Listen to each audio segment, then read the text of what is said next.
Hi everyone, I'm Jeanette with Vivo Vintage Designs. Welcome to today's video. In today's video, I'm going to show you how I painted this ocean scene using watercolor. I previously posted a process video of that painting I just showed you, and I posted it and received so many wonderful comments and so many requests for an actual tutorial where I explain the process. So because the painting took me over just about an hour, I had to speed it up a little bit and do a voiceover, which I dread, but here we are. Okay, so for the first painting, I used Arches watercolor paper, and it worked beautifully. For the second painting, I used Arteza, which is not as good a quality as the Arches, but it was there, so I used it. And I did have some difficulty with the paper buckling and curling because it doesn't hold water as well as the Arches. So I've put down a piece of tape to separate my horizon from the ocean, or rather my sky from the water. And I've put down some water. I'm using a wet on wet, wet and wet technique.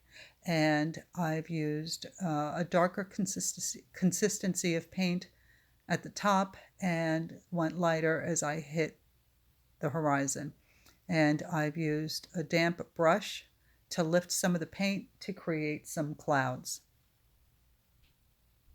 Now I have a nice straight line for my horizon. So I'm using a flat brush to create the water. And in the foreground, the waves will appear closer together, but I am leaving some white space in between my lines because I want it to appear like the sun glistening on the water. And as I get closer to the foreground, there's more distance in between my lines, larger white spaces, and my paint will get darker. You want it lighter towards the horizon and darker towards the foreground. And you can see here how the white spaces are getting larger and my waves appear larger as well.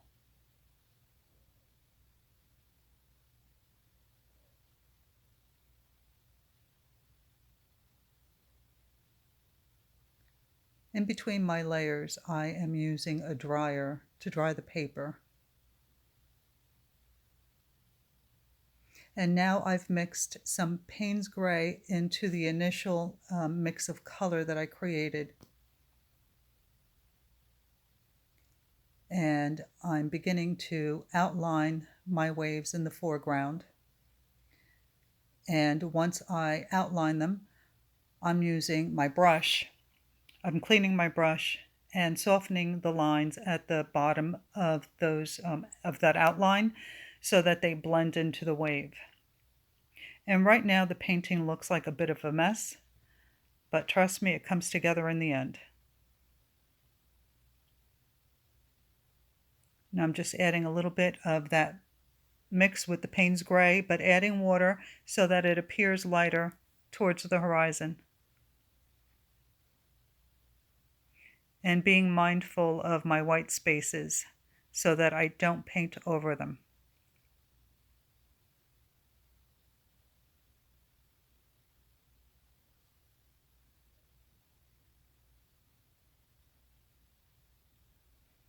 Okay, here I'm adding my second layer, or perhaps this is my third. Softening the edges, and I'll continue with this process. And again, lightening up the color by adding some water as I get closer to the horizon.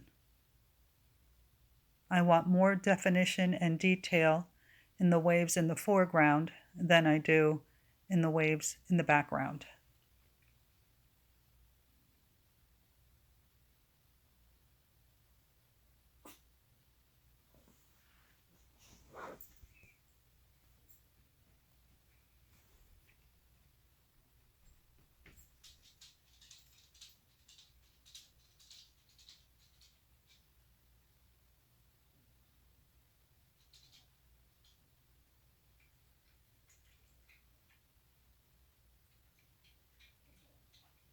That tapping that you hear in the background and the slurping is Diesel, who is always by my side. my trusty little companion.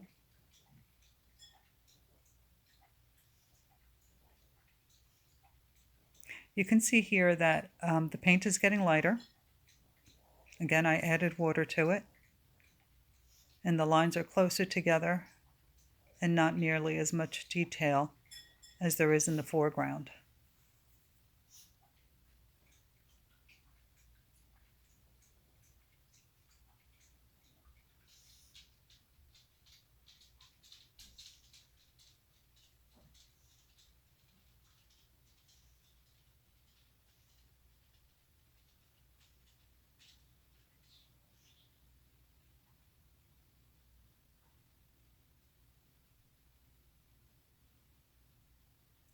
In the background, I'm basically just going around those white areas that I left with the darker color. I would say most of the areas, but not all.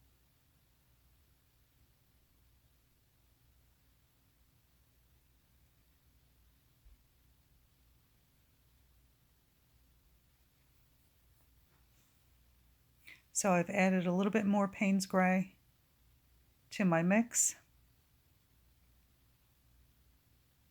And now I notice that the color is looking a little too dark blue.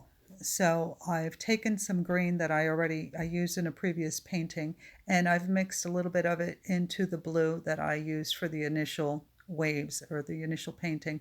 And I'm making the water a little bit more turquoisey.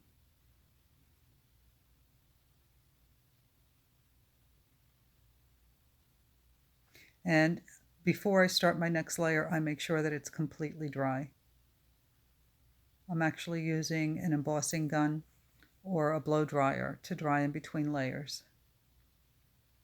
So I'm showing you here how dark you need to get those waves. They almost need to look black, the ones in the foreground. So it does require a lot of layers and, God knows, a lot of patience.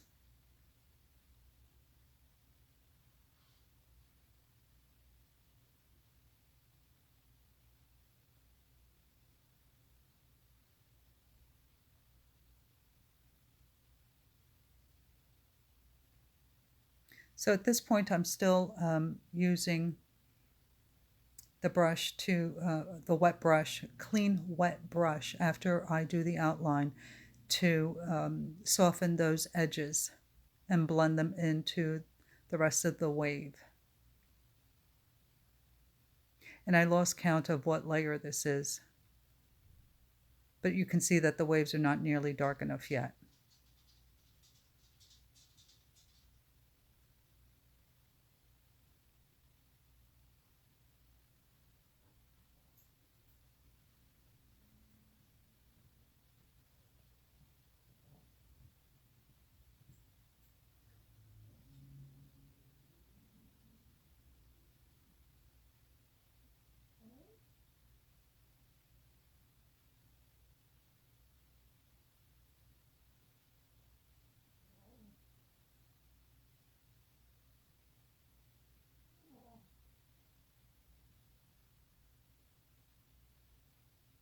So as I move up the painting, I'm using less and less detail and just drawing lines, or rather painting lines. You'll see the edges of my waves get a little bit softer, not as defined.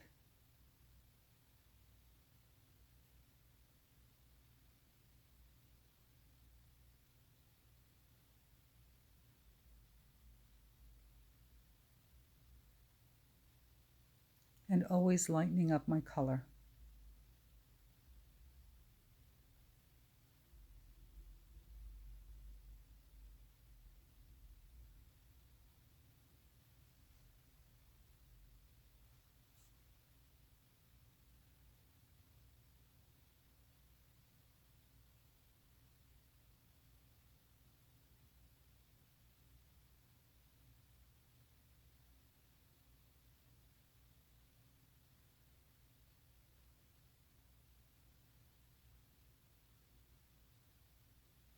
So I'm showing you here what it is that I'm basically doing towards the horizon. I'm creating lines like that, almost like a mesh around my white spaces that I left.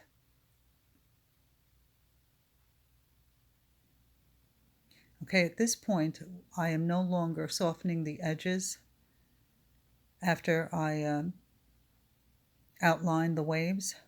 I'm using a dry brush technique because I do want some of that darkness towards the base of the waves.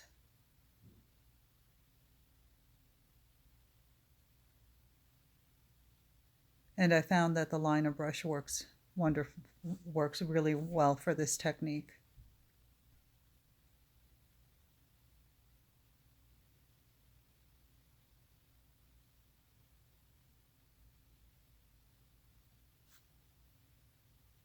And you can see now how the painting is coming together. It is quite a process, and I have to be honest and say that the first time I did it, there were points where I wanted to give up on the painting, but I kept going with it, and as I added my layers, I could actually see it coming together. And I'm glad that I didn't give up on it because the effect was really nice. But being that I'm not the most patient person in the world, I couldn't see it in the beginning. But you can see now how the waves are coming together.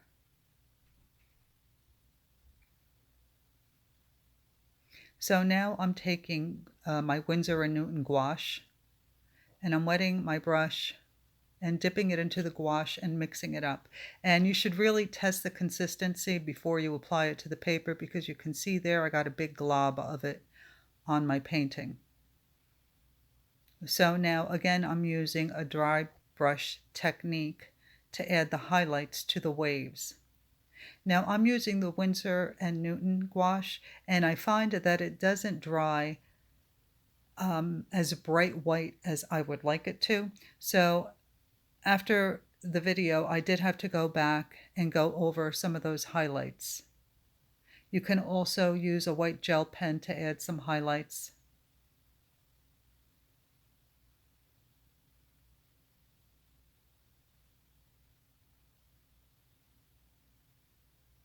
And this is the point where I have a tendency to overwork a painting. So it's always best, I find, and I'm trying to teach myself, to add just a little bit of detail and walk away. Let it dry and come back later on and look at it again with fresh eyes.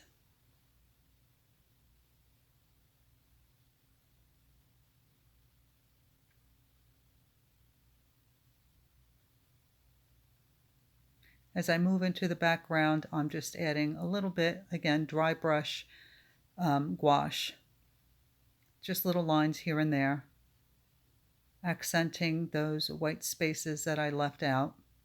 And you can see how it looks as though they're little white caps or the sun glistening on the water. It's a really pretty effect.